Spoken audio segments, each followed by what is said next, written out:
Nobody expected Supreme Court Justice Amy Coney Barrett to directly call out Elon Musk during a high-profile hearing. The courtroom fell silent as she pointed at the tech billionaire, her voice sharp with authority. "Mr. Musk, your actions demonstrate a pattern of disregard for established legal precedent," she declared firmly. But what happened next left the entire judicial panel speechless. Elon Musk didn't flinch. He didn't back down.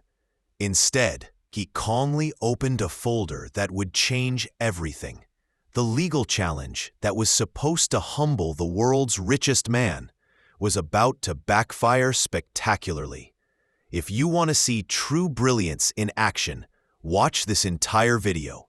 Don't forget to like and subscribe for more shocking confrontations that the mainstream media won't show you. The stakes couldn't have been higher. The case, Federal Communications Commission v. X Corp, had reached the Supreme Court after months of escalating tension. At issue was whether Musk's social media platform had violated federal communications guidelines by refusing to implement certain content moderation protocols. Justice Barrett, appointed by former President Trump and known for her strict constitutional interpretation, had established herself as one of the most formidable legal minds on the bench. Her confidence had grown to what many legal analysts called dangerously overconfident. The government's case seemed strong. For months, media outlets had been reporting on how X Corp had flagrantly ignored established communication regulations. Legal experts appeared on news shows predicting Musk would face devastating penalties. The FCC had compiled what seemed like an airtight case, with documentation showing patterns of non-compliance. "This isn't just about regulations," the Solicitor General had argued in his opening statement. "This is about whether private companies, regardless of their size or the wealth of their owners, must follow the same rules as everyone else." What nobody realized was that Elon Musk had been preparing for this confrontation for nearly a year. He had dived deep into constitutional law and precedent in a way that would soon shock the entire legal establishment. Justice Barrett began her questioning with surgical precision. The courtroom was packed with journalists, legal scholars, and spectators lucky enough to secure a seat for what had become the most watched Supreme Court case in decades. "Mr. Musk, your platform has repeatedly ignored formal requests to comply with Section 230 modifications as outlined in the 2023 Communications Act," Barrett stated, her tone measured but stern. "Would you explain why you believe your company is somehow exempt from requirements that every other communications platform must follow?" Musk leaned slightly toward the microphone. "With respect, Justice Barrett, that's not quite accurate. We've never claimed exemption from valid laws." Barrett raised an eyebrow. "Your actions suggest otherwise. You've received 17 formal notices." 16, Musk corrected. The justice's expression tightened. "Excuse me? There were 16 notices, not 17, Musk said evenly. "And we responded to each one with legal rationales based on established precedent." Barrett shuffled through her papers. "The record shows—" "The record provided by the FCC is incomplete," Musk interrupted, something almost never done to a Supreme Court justice. Audible gasps spread through the courtroom. Chief Justice John Roberts appeared ready to intervene, but Barrett held up her hand slightly, indicating she would handle this. Her eyes narrowed. "Mr. Musk, this court has little patience for technical corrections that don't address the substance of the question. Your pattern of regulatory non-compliance is actually a pattern of constitutional compliance," Musk interjected, opening the folder in front of him. "And I believe the court would be interested in reviewing evidence that the FCC has delayed the investigation." The tension in the room was palpable. Justice Sonia Sotomayor exchanged glances with Justice Elena Kagan, and Justice Samuel Alito leaned forward with visible interest. Barrett's voice took on an edge rarely heard from the bench. Mr. Musk, this court has reviewed the briefs extensively. Are you suggesting the justices have somehow missed critical information? Not at all, Your Honor, Musk replied calmly. I'm suggesting that information was deliberately withheld from this court by the petitioners. The Solicitor General shot to his feet. Your Honors, this is an outrageous accusation without foundation. Justice Barrett's voice cut through the chamber. Mr. Musk, those are extremely serious allegations. Without substantial proof, making such claims before this court could significantly damage your credibility in this case. Musk remained unruffled. I understand the seriousness, Justice Barrett, which is why I've brought evidence that the FCC's regulatory demands themselves violate 3 separate Supreme Court precedents, including one where you wrote the majority opinion. Barrett's expression didn't change, but those who knew her well could detect the smallest hint of surprise. Which opinion would that be? Net Choice v. Paxton, 2024. Musk answered without missing a beat. In that case, you specifically wrote that government agencies cannot compel private platforms to adopt content policies that effectively function as government speech controls through regulatory proxy. The courtroom fell completely silent. This was not the response anyone had expected. Justice Clarence Thomas, who had been quietly observing, spoke up. Mr. Musk, are you claiming that the FCC directives fall into that category? Yes, Justice Thomas, Musk replied, and I've prepared a detailed analysis demonstrating exactly how. The government's attorney stood again in protest. Your Honors, Mr. Musk is not a legal expert, he objected. His interpretation of Justice Barrett's opinion is fundamentally flawed and self-serving, but Barrett was already reviewing the documents Musk's team had handed to the court clerk. Her expression remained unreadable, but she was clearly examining the material with intense focus. Does the petitioner wish to dispute the authenticity of these communications? She asked, looking up at the FCC's counsel. The lawyer hesitated. We would need time to review what's been presented, he admitted. Barrett then did something unexpected. She turned back to Musk. You came prepared for this specific line of questioning. It wasn't a question, but Musk answered anyway. I did, because the constitutional principles at stake extend far beyond my company. This is about whether government agencies can use regulatory authority to achieve what they cannot legally do directly. The atmosphere in the courtroom had completely transformed. What began as a public reprimand of a defiant billionaire had turned into something much more substantive, a serious constitutional challenge that no one had anticipated. Justice Barrett, known for her thoroughness, continued pressing. Even accepting your premise about the FCC's motives, your platform still ignored legally issued directives while you prepared this challenge. That's not how our system works, Mr. Musk. Musk's response was ready. Actually, Justice Barrett, in Youngstown Sheet and Tube Co. versus Sawyer, this court established that when facing potentially unconstitutional government directives, parties may seek judicial review before compliance if irreparable harm would result. We filed for emergency stays in 3 separate circuits while preparing our response. Justice Barrett's eyes narrowed slightly, clearly reassessing the man standing in front of her. This wasn't a tech CEO playing at constitutional law. Musk had clearly done his homework extensively. Those stays were denied, she noted. By split decisions, yes, Musk acknowledged. But as Justice Jackson wrote in her dissent in the D.C. Circuit case, the constitutional questions were substantial and worthy of full Supreme Court review. Justice Ketanji Brown Jackson, hearing her own words quoted, raised an eyebrow. Sensing the shifting momentum, The Solicitor General attempted to redirect the discussion. Your Honors, Mr. Musk's legal theories don't change the fact that X Corp has repeatedly violated clear regulatory requirements. Justice Barrett turned to the government lawyer. Counselor, the constitutional validity of those requirements appears to be precisely what's at issue here. She then gestured back toward Musk. Continue with your argument, Mr. Musk. What happened next would be replayed on news networks and social media for weeks. Elon Musk, standing before the highest court in the land, delivered a masterclass in constitutional law that left even his critics stunned.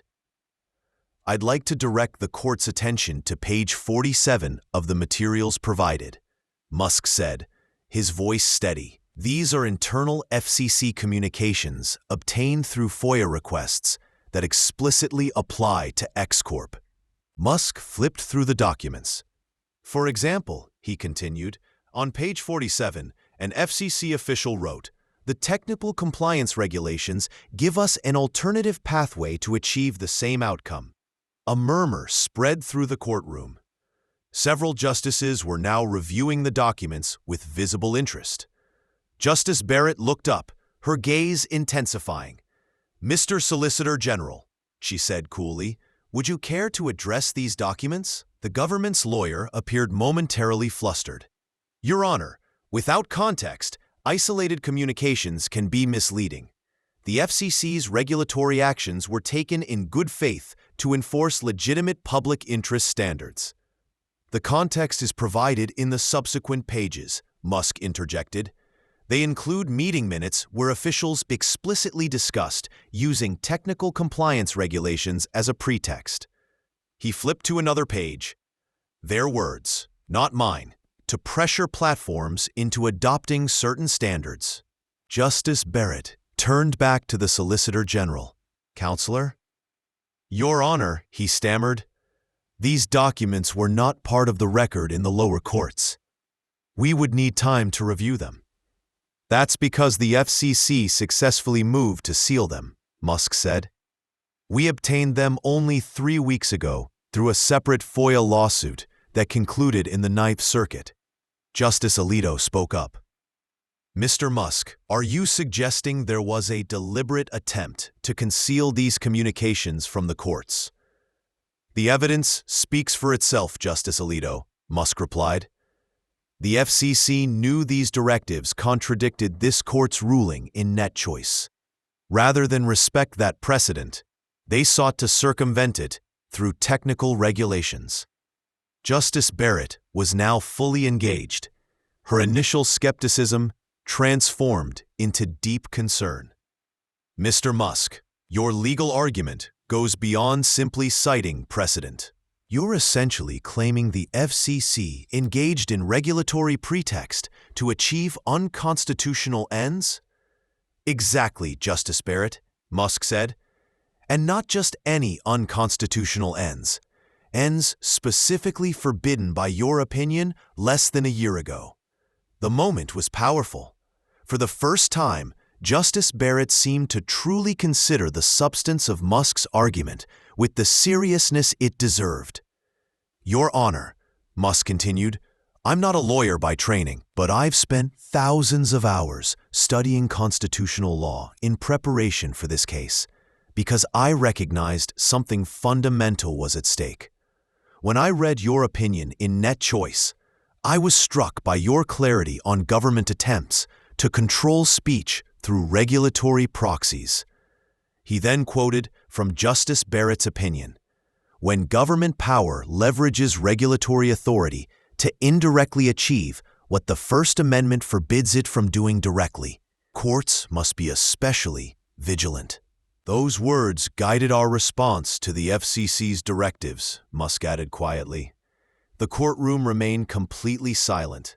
Barrett was looking directly at Musk, reassessing everything she thought she knew about the case. The FCC's directives weren't about technical compliance, Musk continued. They were designed to pressure us into specific content moderation practices that would restrict certain viewpoints. The internal documents prove this was their intent from the beginning. Justice Barrett nodded slowly, then asked the question that would define the case. Mr. Musk, if your characterization is correct, why did no other platform challenge these directives on constitutional grounds? Musk's answer was simple but powerful. Because fighting the federal government requires resources and determination that most companies don't have. The easier path is always compliance, even with unconstitutional demands. I was fortunate enough to have both the resources and the conviction to challenge overreach when I saw it, he added. Barrett looked down at her notes, then back up at Musk. Her tone had completely changed from the beginning of the exchange. Your legal reasoning is considerably more substantive than I initially anticipated, Mr. Musk, she admitted. Coming from Justice Barrett, known for her exacting standards, this was an extraordinary recognition. The Solicitor General made one final attempt to regain control of the narrative. Your Honors, regardless of Mr. Musk's legal theories, the fact remains that X Corp has refused to comply with legally issued directives, while every other platform has managed to do so. Justice Barrett turned to him sharply. Counselor, if these directives were issued as a pretext for unconstitutional ends, as Mr. Musk suggests and these documents indicate, then widespread compliance isn't evidence of their legitimacy. It's evidence of the chilling effect such regulatory power can have on constitutional rights. The government's case was collapsing before everyone's eyes. What had begun as a seemingly straightforward regulatory enforcement action had transformed into a landmark constitutional debate on government overreach. Barrett looked around at her colleagues. To be clear, Mr. Musk, your position is that X Corp didn't refuse to comply with legitimate regulations, but rather refused to submit to unconstitutional government pressure disguised as regulation. Precisely, Justice Barrett, Musk confirmed. And we've documented every step of our constitutional objections, even as we were publicly portrayed as simply being defiant or non-compliant. Barrett nodded, then glanced down the bench at the other justices. Something significant had shifted in the courtroom. What everyone expected to be a chastening of a tech billionaire had become a serious examination of government overreach. The Chief Justice interjected, his tone measured. I think we need to hear more about this. By the end of the session, the Supreme Court announced an administrative stay, temporarily halting enforcement of the FCC's directives, pending a full review. Legal analysts immediately called it an extraordinary vindication of Musk's position. CNN legal analyst Jeffrey Toobin appeared stunned during a live broadcast. What we witnessed was remarkable, he commented. Justice Barrett, who everyone expected would be Musk's toughest critic, essentially validated his core legal argument. I've covered the court for decades, and I've never seen anything quite like it. The story exploded across all media platforms. Hashtags like #MuskLegalGenius and #BarrettMuskShowdown trended for days. X users shared sketches and animated clips of the exchange. Former Supreme Court clerks dissected Musk's arguments on legal podcasts, many expressing surprise at their sophistication. He cited precedents I had to look up, and I teach constitutional law, admitted Yale law professor Samuel Haverford on his popular podcast. Reports emerged that Musk's team had compiled over 500 pages of legal research in preparation for the hearing, underscoring just how thoroughly he had prepared. Justice Barrett herself maintained judicial silence on the case, but sources close to the court reported she had ordered her clerks to conduct a comprehensive review of all FCC communications related to content moderation, going back 3 years. The implications reached far beyond Musk and X Corp. Other tech platforms began publicly questioning FCC directives they had previously accepted without challenge. Google announced it was re-examining certain compliance requirements in light of the constitutional concerns raised in the Supreme Court. Facebook parent Meta even filed a motion to join Musk's case as an interested party. Legal scholars published analyses suggesting the case could be resolved by the end of the year. A week after the hearing, a former FCC staff attorney came forward as a whistleblower, confirming that there had indeed been an internal strategy to use technical regulations as leverage for content control. There were explicit discussions about using compliance as pressure points to force platforms to adopt moderation policies we couldn't legally mandate directly. She revealed in an interview, Justice Barrett found herself in an unexpected position, widely praised across the political spectrum for her intellectual honesty in engaging with Musk's arguments, despite her initial skepticism. Commentators noted that she demonstrated the exact judicial temperament she had promised during her confirmation hearings. In tech circles, Musk's reputation was also transformed. Beyond being seen as a brilliant engineer and businessman, he was now viewed as someone with serious legal acumen. Stanford Law School invited him to deliver a guest lecture on regulatory overreach and constitutional limits. The case wasn't fully resolved.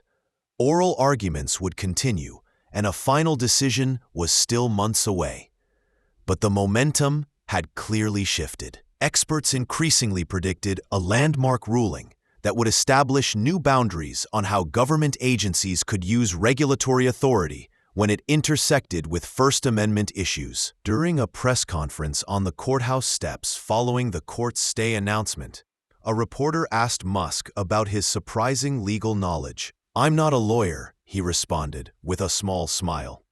"But when fundamental principles are at stake, you make the time to learn what you need to know." Justice Barrett's previous writings on government overreach were actually my roadmap. I just followed where her own legal reasoning led. The reporter followed up, "Did you expect to change her mind?" "I didn't try to change anyone's mind," Musk replied. "I simply presented evidence and constitutional arguments I believed were sound." Justice Barrett is known for her intellectual integrity. "All I did was take her previous legal reasoning seriously and apply it consistently to our situation." As legal scholars continue to analyze the case, many noted the irony. The government had hoped to make an example of Musk, expecting Barrett and others to deliver a harsh rebuke to what they saw as tech sector arrogance. Instead, Musk turned the tables, using Barrett's own judicial philosophy to expose what appeared to be genuine governmental overreach. Perhaps the most telling reaction came from an anonymous Supreme Court clerk who reportedly quipped, "Everyone expected David versus Goliath, with Musk as Goliath. What we got was a masterclass in constitutional law from someone who wasn't even supposed to be taken seriously as a legal thinker." The case continued to develop, with experts predicting it would set a crucial precedent for the digital age, all because one man decided to stand his ground and do his homework before facing one of the nation's most formidable legal minds. This wasn't just about Elon Musk anymore. It had become about the fundamental relationship between government power and free speech in the digital age. And it all started because a justice tried to intimidate a CEO who turned out to know her legal opinions better than anyone expected. If this video opened your eyes to how the system really works, don't forget to like, share, and subscribe. We bring you the real stories the mainstream media won't cover. The confrontations that change everything. Hit that notification bell so you never miss the truth about what's happening in America today.